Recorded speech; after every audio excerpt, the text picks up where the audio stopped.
Everyone told him to cut it down. The county inspector declared it a rotting hazard ready to collapse on his farmhouse. But when 70-year-old Samuel Whitaker raised his chainsaw to the lifeless trunk, he spotted a massive, strange lump hidden beneath the ivy. What was inside changed everything. The Willamette Valley in August was usually a place of lush, forgiving green, but this year the Oregon sun had baked the soil into a cracked, pale mosaic. For 72-year-old Samuel Whitaker, the drought was just the latest in a long line of cruelties. His family had worked this 40-acre hazelnut and berry farm since 1914, surviving the Great Depression, plummeting crop prices, and the heartbreaking loss of his wife Martha 5 years ago. But now Samuel was facing an enemy he couldn't outwork: Pacific Cascade Bank. He was exactly $38,000 in arrears on a predatory agricultural loan he had taken out to save the farm after a devastating ice storm 3 winters prior. The foreclosure notices had shifted from polite yellow envelopes to aggressive red-stamped certified letters. He had until the end of September to produce the money, or the bank would auction off the only home he had ever known. But on a blistering Tuesday afternoon, Samuel's immediate problem wasn't the bank. It was the man standing in his front yard, holding a clipboard and looking at the old Whitaker farmhouse with thinly veiled disgust. Harrison Caldwell was the regional agricultural hazard inspector. He was a man in his late 40s who wore sharply pressed khaki trousers and leather work boots that had clearly never stepped in genuine mud.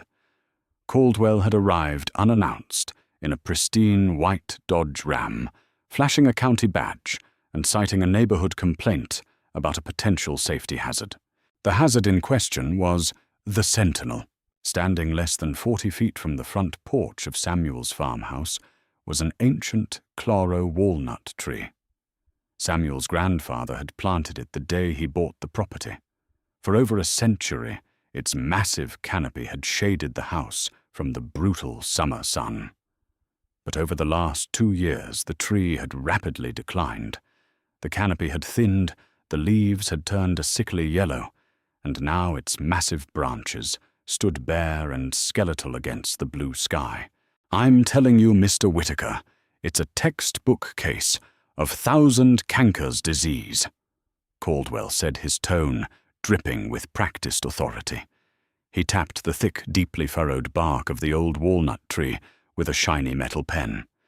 "The fungus is choking it out. The root system is already compromised.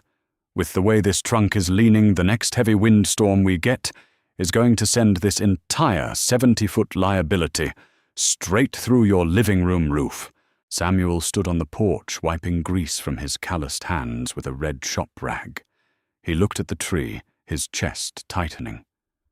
Martha used to read paperbacks under that tree. His daughter Rebecca had a tire swing hanging from its lowest bough until she left for college in Seattle. "It's just been a dry couple of years," Samuel said, his voice raspy. "Trees go dormant. They protect themselves. It's got a taproot deeper than this house. It's dead, Samuel Force." Caldwell fired back, dropping the formalities.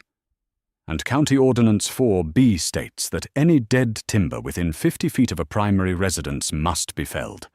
If you don't take it down, the county will fine you $5,000 for maintaining a public hazard and will put a lien on your property. I understand you're already having financial difficulties." Samuel's jaw tightened. "Who told you about my finances?" Caldwell offered a slippery, condescending smile. "Small town, Mr. Whitaker. Look, I'm trying to do you a favor here. Felling a tree this size, hauling away the debris, grinding the stump, it'll cost you at least $6 or $7 grand. Money I know you don't have. But I have a buddy who runs a local logging outfit. He's looking for some scrap wood to run through his chipper for landscaping mulch. If you sign this waiver, giving him the rights to the wood, he'll come out here tomorrow with his crew, drop the tree, and haul it away for free. You dodge the county fine, and your roof stays intact." It sounded like a lifeline. But Samuel hadn't survived 7 decades of farming by trusting men who wore clean boots and offered free favors. He stared at Caldwell, noticing the way the inspector's eyes kept darting up and down the massive trunk of the walnut tree, almost hungry. "I'll take it down myself," Samuel said flatly. Caldwell's fake smile vanished. "Excuse me. I said I'll take it down myself. I've got a chainsaw and an old Massey Ferguson tractor. I can drop it away from the house and section it up for firewood. You can tell your buddy thanks, but no thanks." Caldwell stepped closer, his posture stiffening. "Mr. Whitaker, this is a highly dangerous operation for a man your age.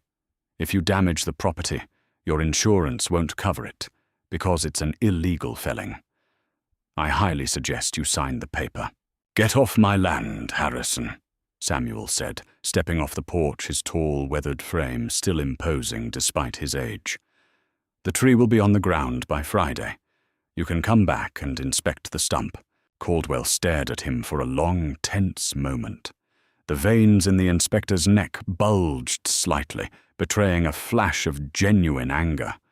Without another word, he shoved his clipboard under his arm, turned on his heel, and marched back to his Dodge Ram.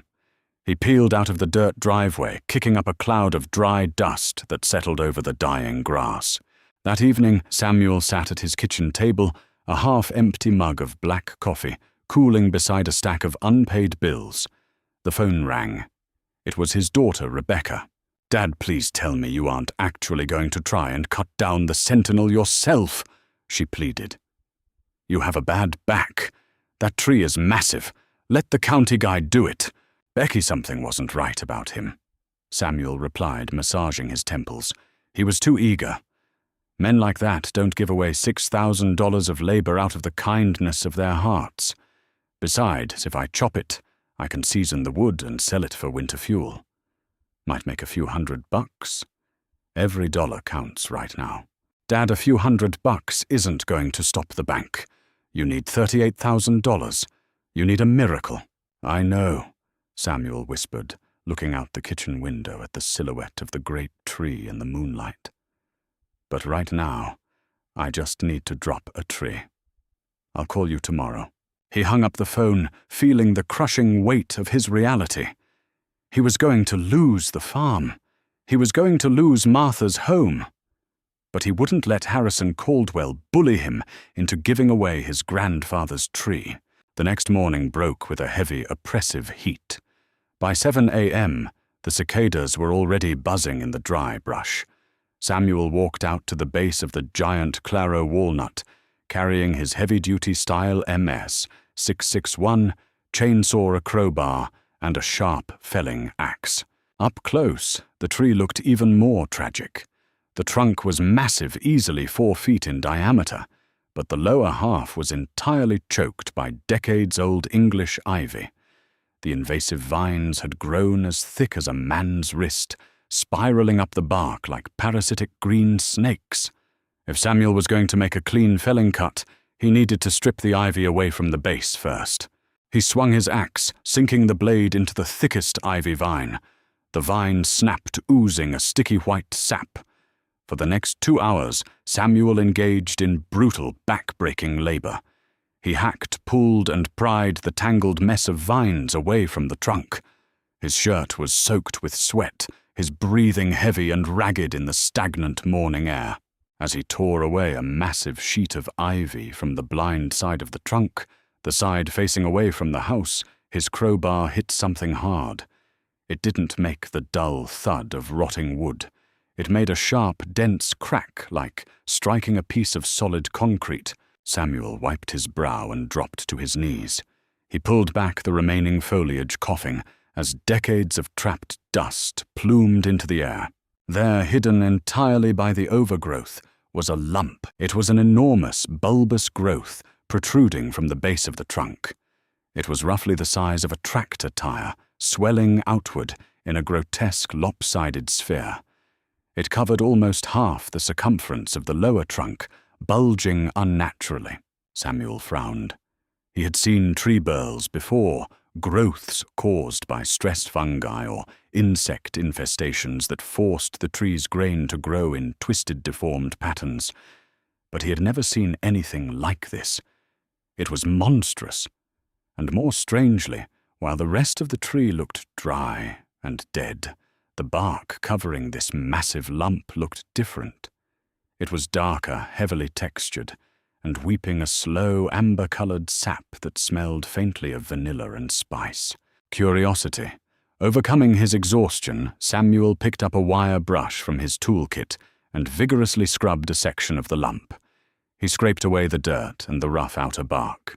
Underneath, the wood wasn't rotting. It was rock hard. And the grain? Samuel paused, his breath catching in his throat.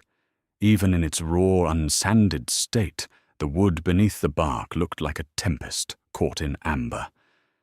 The grain didn't run in straight lines. It swirled violently, dotted with thousands of tiny, tight eyes and deep, iridescent ripples that seemed to shift as the morning light hit them. Samuel's heart began to race. He wasn't a woodworker, but he knew enough to understand that burls were prized. But a claro walnut burl of this immense size, with grain this dense. He left his tools in the dirt and jogged back to the house, moving faster than he had in years. He grabbed the landline and dialed a number he hadn't called in almost a decade. Bennett's son, Samuel Whitaker. Benjamin Croft lived an hour south in Eugene. Ben was a retired master luthier and a high-end custom furniture maker who used to buy small blocks of maple from Samuel years ago. "Sam, my God, it's been a while. How are you holding up?" Ben's deep, gravelly voice crackled over the line. "Ben, I need you to come to the farm. Right now." "Sam, I'm in the middle of a—" "Ben, listen to me." Samuel interrupted, his voice trembling slightly. "You remember my grandfather's walnut tree? The Sentinel?" "Sure, beautiful claro hybrid. What about it?" "I think it's got a burl on it. At the base. It was hidden by the ivy." "A burl? How big?" Samuel looked out the window at the exposed lump. "Ben, it's the size of a Volkswagen Beetle." There was dead silence on the line. Then the sound of a chair scraping against a wood floor. "Don't touch it," Ben said, his voice suddenly sharp, completely devoid of its previous casual tone. "Don't take a chainsaw anywhere near that trunk. I'm leaving right now. I'll be there in an hour." 55 minutes later, an old, beat-up Subaru Outback tore up Samuel's driveway. Benjamin Croft stepped out. He was a short, barrel-chested man with a thick white beard and a magnifying jeweler's loop hanging around his neck. He didn't even stop to shake Samuel's hand. He walked straight past him, his eyes locked on the base of the walnut tree. When Ben reached the massive lump, he dropped to his knees in the dirt. He pulled a spray bottle of water from his pocket and misted the spot Samuel had brushed bare. The water made the wood grain pop. It looked like crushed velvet, deep chocolate browns, vibrant auburns, and swirling streaks of gold, all packed incredibly tight. Ben let out a long, slow whistle. His hands were actually shaking as he traced the contours of the massive growth. "My God, Sam," Ben whispered. "Do you have any idea what this is?" "It's a burl, right? Calling this a burl is like calling a diamond a shiny rock," Ben said, looking up, his eyes wide. "This is an exhibition-grade claro walnut burl. It's pristine. No rot, no checking.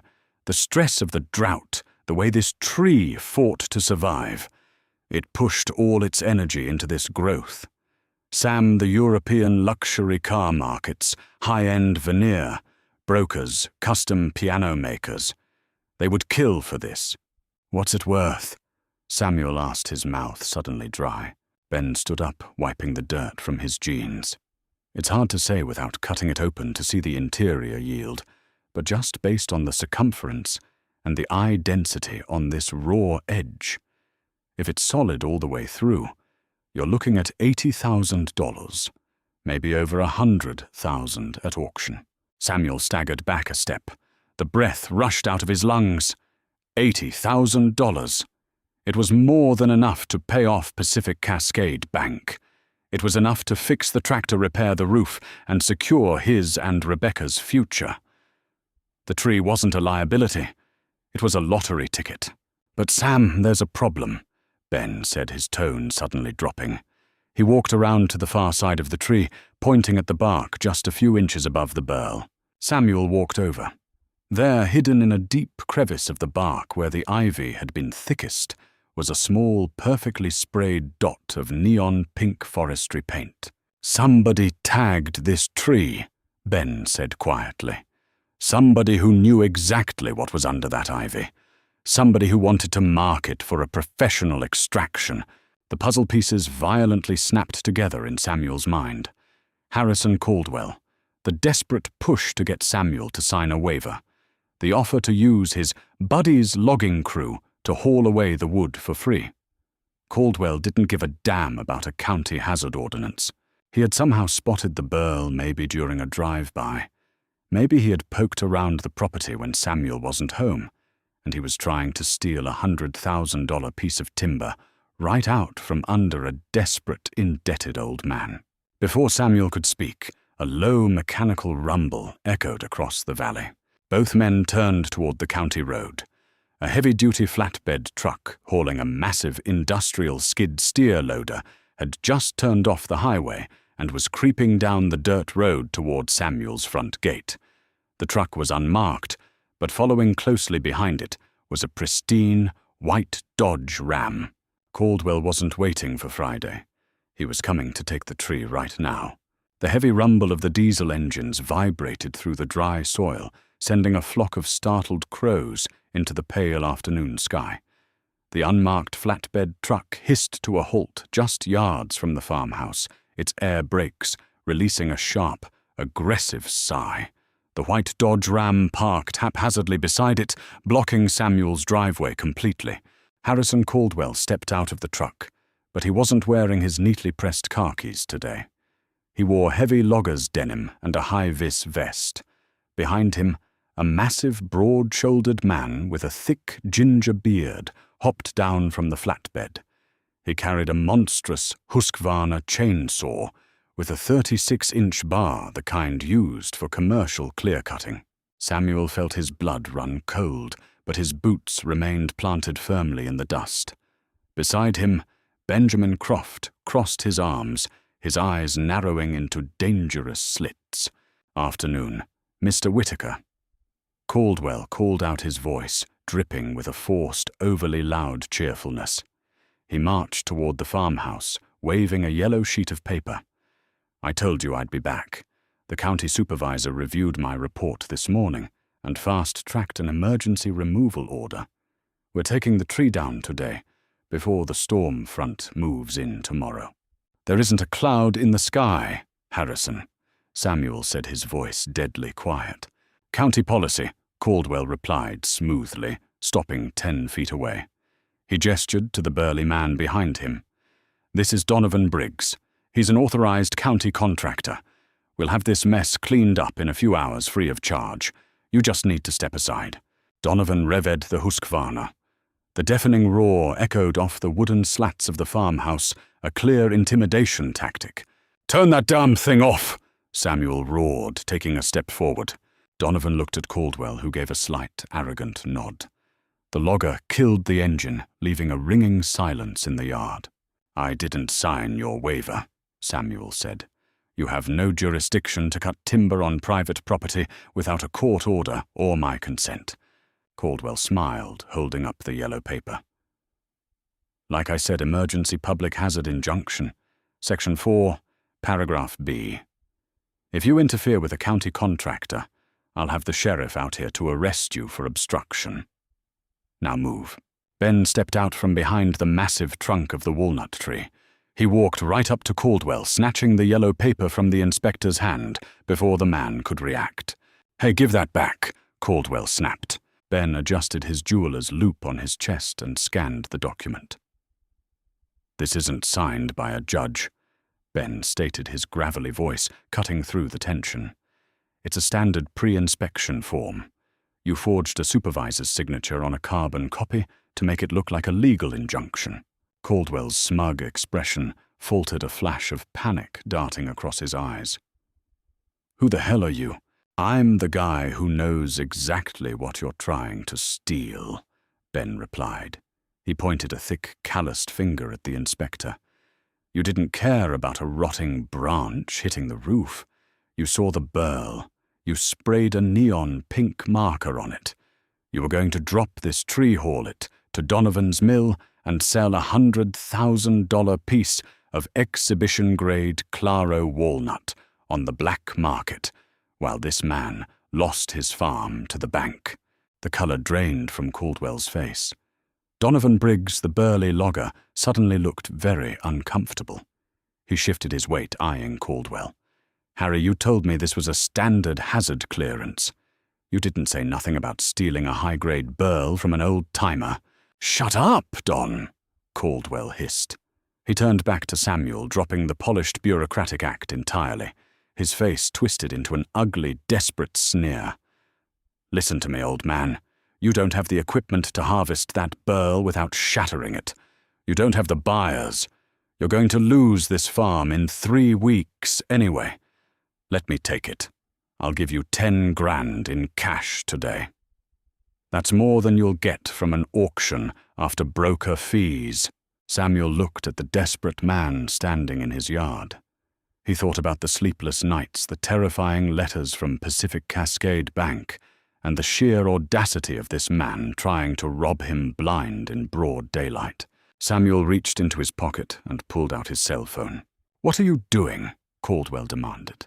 "Calling Wyatt Miller," Samuel replied calmly, dialing the number for the county sheriff. "Wyatt and I used to hunt elk together. I'm sure he'd love to see this emergency injunction you brought me." Caldwell lunged forward, trying to grab the phone, but Donovan Briggs clamped a massive, meaty hand onto Caldwell's shoulder, yanking him back so hard the inspector stumbled into the dirt. "I ain't going to federal prison for timber theft, Harry," Donovan growled. He turned to Samuel, tipping his hard hat. "My apologies, Mr. Whitaker. I was lied to. I'm packing up my rig right now." By the time Sheriff Wyatt Miller's cruiser came tearing up the driveway, flashing its red and blue lights, Donovan was already backing his flatbed out to the main road. Caldwell, however, was sitting on the bumper of his Dodge Ram, pale and defeated. Sheriff Miller, a tall man with a silver mustache and a no-nonsense demeanor, listened quietly as Samuel and Ben explained the situation, presenting the forged document and pointing out the pink paint on the massive burl. "Well, Harrison," Sheriff Miller said, clicking his handcuffs open, "looks like you just earned yourself a felony charge for attempted grand theft and forging county documents. Turn around." As Caldwell was shoved into the back of the cruiser, Samuel looked at the giant walnut tree. For the first time in years, it didn't look like a dying monument. It looked like a guardian. News of the attempted timber heist spread through the Willamette Valley like wildfire, but Samuel had no time for local gossip. The foreclosure deadline was exactly 22 days away. 2 days after Caldwell's arrest, Benjamin Croft returned to the farm. He brought with him Nathaniel Prescott, a highly specialized timber harvester from Portland who worked exclusively with exotic and high-risk woods. Nathaniel didn't drive a heavy logger's truck. He drove a modified flatbed equipped with a hydraulic crane and specialized foam padding. "This is a delicate operation, Samuel," Nathaniel explained, walking around the massive lump at the base of the tree. "If we fell the tree normally, the impact against the ground could send a shock wave through the trunk and shatter the burl. A fractured burl loses 60% of its value instantly. Instead of chopping it at the base, Nathaniel and his crew spent 12 agonizing hours dismantling the tree from the top down. They climbed the skeletal branches, carefully cutting and lowering sections of the dead canopy with ropes and pulleys. By sunset, only a 20-foot stump remained anchored by the massive swollen burl. Using a custom diamond-tipped chainsaw, Nathaniel made the final surgical cuts beneath the root line, separating the burl from the earth. The hydraulic crane whined as it slowly lifted the 4,000-pound piece of timber into the air. As it hovered above the ground, Nathaniel brushed away the sawdust from the raw, freshly cut underside. He stepped back, taking off his hard hat. "My God!" he whispered. Samuel and Ben leaned in. The raw wood was a masterpiece of nature. It was completely solid, devoid of any rot or insect damage. The grain was a chaotic, mesmerizing storm of dark chocolate, fiery red, and shimmering gold. "It's flawless," Ben said, clapping Samuel on the back. "Sam, you just struck oil." The following week was a blur of phone calls and appraisals. Nathaniel transported the burl to a secure, climate-controlled facility in Portland, where it was photographed and pitched to an exclusive network of international buyers. On a rainy Tuesday, just 10 days before the bank's deadline, Samuel sat in Nathaniel's office. The phone on the desk was on speaker. On the other end of the line was the procurement director for Steinway & Sons, the legendary grand piano manufacturer in New York. "Mr. Whitaker," the crisp voice echoed through the speaker. "Our master craftsmen have reviewed the scans of the Claro walnut burl. The eye density and color variation are among the finest we have seen this decade. We would like to acquire the piece for our ultra-premium crown jewel collection. We are prepared to offer you $115,000, wired immediately upon contract signature." Samuel's breath caught in his throat. He looked at Ben, who was grinning so hard his eyes were crinkling. "I accept," Samuel managed to say, his voice thick with emotion. $115,000. 48 hours later, Samuel walked through the glass doors of Pacific Cascade Bank. He didn't wear his dirty work boots. He wore his Sunday suit. He sat down across from the loan officer, who had been sending him threatening letters for 2 years. Without a word, Samuel slid a cashier's check across the mahogany desk. It was for $38,000, the exact amount in arrears, plus the payoff amount for the remainder of the mortgage.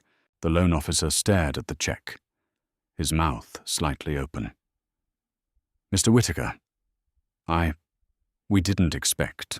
I want the deed to my farm," Samuel said, his voice steady and proud. "And I want it today." That evening, Samuel sat on his front porch.